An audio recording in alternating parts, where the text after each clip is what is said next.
I'm not going to tell you to breathe deeply and just relax. I'm not going to ask you to journal your thoughts or try this new meditation app or take magnesium before bed, because you've already tried all of that. You're smart, you're self-aware, you're the kind of person that already has all of that figured out, and yet there you are at 2 a.m. in the morning, mind racing 100 miles per hour, thinking about something that makes your chest feel tight, gets your heart racing, and ruins your next day. You know what I'm talking about? It's that one thing, that one nagging thing that you just can't stop thinking about. And maybe you think you just haven't scrolled enough on your YouTube feed to find that right video that will finally soothe you or distract you until you can sleep. You've read the books, you've done the therapy, maybe you even have a yoga practice that you've been practicing for years, and still the anxiety is somehow just there in your diaphragm. It's quieter sometimes when things aren't that chaotic, but it never quite fully goes away and you don't know what to do about it. And it feels like this constant low hum that's just in the background of your life, and it becomes this thing that you consider normal. You manage it, you push through it, but you never quite feel like you're actually truly free from it. But what if the anxiety isn't in your mind at all? I'm Sushmita, but you can call me Sushi, and on this channel, I help busy minds quiet their racing thoughts through a practice called Ashtanga Vinyasa Yoga. And by the end of this video, you're going to understand why the anxiety that you've been feeling has to be seen in a completely different way in order to get rid of it once and for all. And most importantly, you're going to know what to do about it on a day-to-day basis. Oh, and quickly, I know this is a shameless plug, but if you've been watching my channel for a while and you're ready to go deeper than these YouTube videos, I do have a program. It's called the Yoga Mastery Program. It's extremely comprehensive. It's a coaching program with live sessions and pre-recorded videos where I guide you through this exact process step by step. The link is in the description below, but right now let's get into this and actually understand why you've been feeling this low-level sense of anxiety. I want you to just picture something for me for a second. I know you're probably listening to this video while you're doing something else, and that's totally fine. But imagine this dude. This dude, let's call him Bob. I think that's the most generic name I can come up with. But Bob is a stiff dude. Yeah, he's completely ordinary. He works a 9-to-5 job. Not to say that if you're working a 9-to-5 job, you're ordinary. You're probably extraordinary if you're watching this video. But this dude, Bob, he is like stiff, and he goes to the gym. His shoulders are always tight. He feels like his hamstrings are never actually loosened. And every single time he tries to stretch, his body resists. Now imagine Bob needs to get a surgery. Imagine he needs to go under general anesthesia for some reason. And while he's under general anesthesia, there's absolutely no stiffness in his body. No restriction. Every single bit of tightness is completely released. He's like a noodle. Now the doctor could lift one limb up and just put it down. He could twist him into a pretzel like Supta Kurmasana. And he could achieve this level of flexibility that he never quite could if he was just awake and normal. And every bit of that stiffness comes right back when he recovers from the anesthesia and he goes back to his normal waking consciousness. And so here's the question that I want you to ask yourself. If the stiffness was really in the muscles, then why didn't the anesthesia change the muscles? How come he was able to be so pliable and easy? The muscles were the same, the joints were the same, the connective tissue was the same. The answer is, it was never in the muscles. Flexibility is never in the muscles. It's always in the nervous system. And these are called neuromuscular patterns. And they don't live in the body alone. They don't live in the mind alone. They live in both. They exist in this kind of constant automatic conversation that's happening between your nervous system, the thing that's running the show, and your physical tissue. And so every repeated movement, every repeated reaction is somehow recorded, like with a tape recorder. It's stored and it's replayed without you even noticing it. Your anxiety isn't just a thought pattern, it's a pattern. It's a deeply wired, neurologically encoded, automatic response. One that your nervous system has honestly been running for years and years without you even noticing it. And this is why thinking your way out of it, or just talking your way out of it, or just journaling your way out of it doesn't quite work in the way that yoga gets to something that can't be quite captured with words. And so you cannot think your way out of a nervous system pattern ever, period. Just believe me or don't believe me, do your own research, but purely just using your head, you can't think your way out of it. So think about the first time you learned how to drive a car, right? Do you remember how exhausting it was? I remember because I learned when I was like 16, 17, and every single thing required so much conscious attention. I had to check the mirrors. I also learned how to drive in India, so it was much harder. I had to be like changing the gears. I had to remember to breathe because I was getting so stressed in the traffic.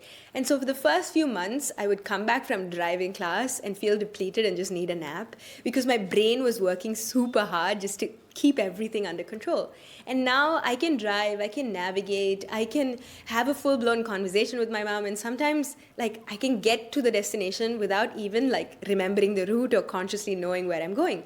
And so my nervous system has stored it, it has rehearsed it, it has almost automated it to a point where it's freed myself up to do other things. So my conscious mind can engage in that conversation. And so in Sanskrit, in the yogic philosophy, these patterns are called samskaras. A samskara literally translates to an impression. It's a groove or a habitual pathway that has almost been worn so deep into the fabric of my nervous system, into your nervous system, that it turns out without us even noticing it. And so the anxiety response is also a samskara. Something triggers it. Maybe it's an email, maybe it's a difficult conversation, maybe it's just that, this feeling that you've been having, but you can't quite name or pinpoint or understand what it is. And before you've had time to think about it, your heart rate is up, your chest gets tight, your mind is spiraling. This isn't a weakness. This isn't a character flaw. It's almost what your nervous system is doing because that's exactly what it's been trained for. That's exactly why it exists.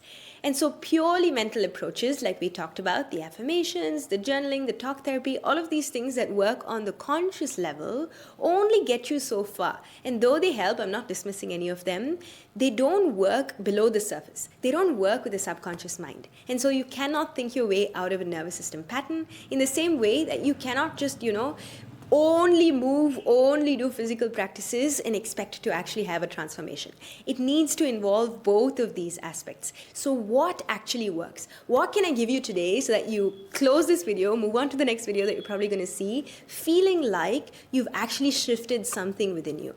Growing up in India, and I need to do one more story before I get into the solution, is that I always felt like from a young age, I had the tools, I had the practices, I had the guidance. And so by the time I was a teacher at 20 years old, I assumed that I should be this like zen, calm, completely neutral, totally like chill person. But my mind was really restless. I had a lot of energy. I always did. I was always planning. I was always processing. I was always kind of doing this with my mouth as well and trying to like brace for the next thing. And I'm doing this as I'm recording this video as well because I just had a cup of coffee. But essentially when I tried something like Vipassana is a style of Buddhist meditation. I tried this when I was 19 years old. I tried sitting in silence for 10 days and honestly it felt like pure punishment. I wasn't going deeper into my yoga practice. I was just fighting with my own mind, but in this environment which was free of distractions. And even then, I had a consistent yoga practice when I started my Vipassana practice.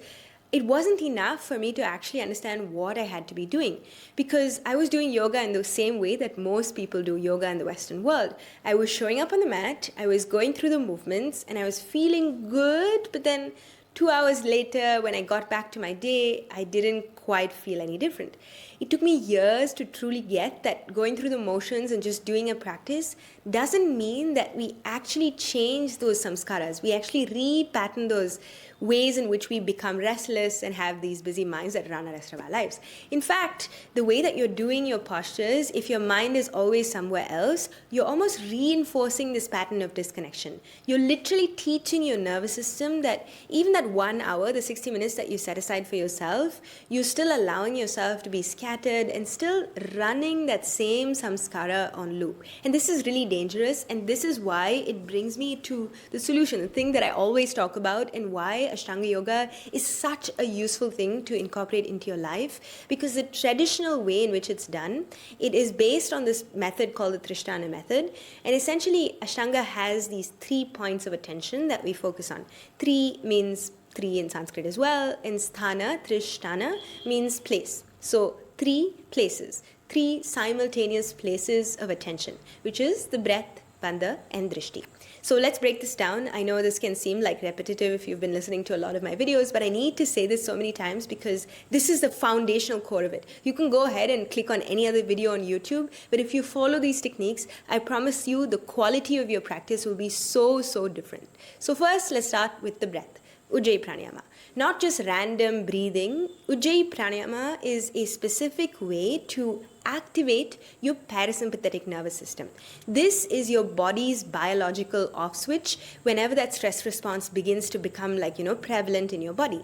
It's this gentle contraction at the back of your throat, and you hear this soft oceanic sound, and it's not optional. It's not something you do just to look pretty or less to prove that you're more yogic. It's very much a signal to your nervous system to say, we are safe, we are doing this right now, and we're in control. Next comes the bandha. Now, bandhas are essentially internal locks. The first one is the Mula Bandha. It's kind of this esoteric, mystical one, and it basically controls your prana from the root level. There's the Uddiyana Bandha, where we draw the belly button in. And the ancient texts essentially describe these bandhas as ways of containing and redirecting prana, which is our life force energy, rather than letting it get scattered into the outside world. And neurologically, activating the bandhas as we practice require a degree of internal attention that pulls your nervous system out of reactivity and more into this kind of regulated and grounded state from which you can serve the rest of the world. And finally, it's the Drishti, or your gazing point. And every single posture in the Ashtanga sequence has a specific prescribed Drishti. And so this isn't just about looking graceful like a ballerina. Drishti is a physical embodiment of the practice of dharana. Dharana is one of the limbs of Ashtanga yoga, and it's this concentrated, unwavering attention, and it's the practice of training your nervous system to stop seeking, to stop scanning the environment for danger, to stop bracing for the next thing that's going to take you out of your, sense of safety, and to simply drop in, to simply be here, to simply be present, and to simply practice. And when you practice all of these three things simultaneously, I'll be honest with you, it's not easy and it takes a lot of time and it takes a lot of practice. But what you're doing is you're encoding this completely new pattern into your nervous system. You're rewriting the story. You're literally creating this pattern of presence, of steadiness, of being always regulated before you respond. And this isn't just useful for the way that you do the poses or the stuff that, the challenges that come up on the mat. You're literally rewriting or rewiring your samskaras. And what I found so profound about the Ashtanga sequence specifically is that there's an architecture to it. It follows the same exact postures, and the primary series that you'll first start with is called Yoga Chikitsa, which means yoga therapy. And essentially, every single posture contains a neuromuscular element that's almost like required for you to have cracked or understood before you can move to the next one. And the sequence was designed as a complete, progressive nervous system reset. You can't skip the steps. You can't just, rush your way through it, because the steps are the therapy. This is why you don't just get the same exact result from a random flow class that you do on YouTube. Now, I'm not dismissing other styles, but the systematic repatterning that Ashtanga offers on this root level is very specific, and it's this intentional way of practicing. And I think that a lot of modern yoga just doesn't quite capture that yet. How many times have you left a yoga studio feeling like wonderful and amazing and elevated, but 2 hours later you either created way too much energy in your system, or you didn't do enough and you feel like you need to supplement it with something else, and you're right back in that same zone of anxiety as if the class never happened. Now, this is not a yoga problem. This is very much a practice quality problem. So if you're already practicing yoga and you're still feeling anxious at 11 a.m., it might be the style of yoga you're practicing, it might be your teacher, maybe you need a new teacher, or it might be just how you've been practicing, the quality of your attention when you're practicing.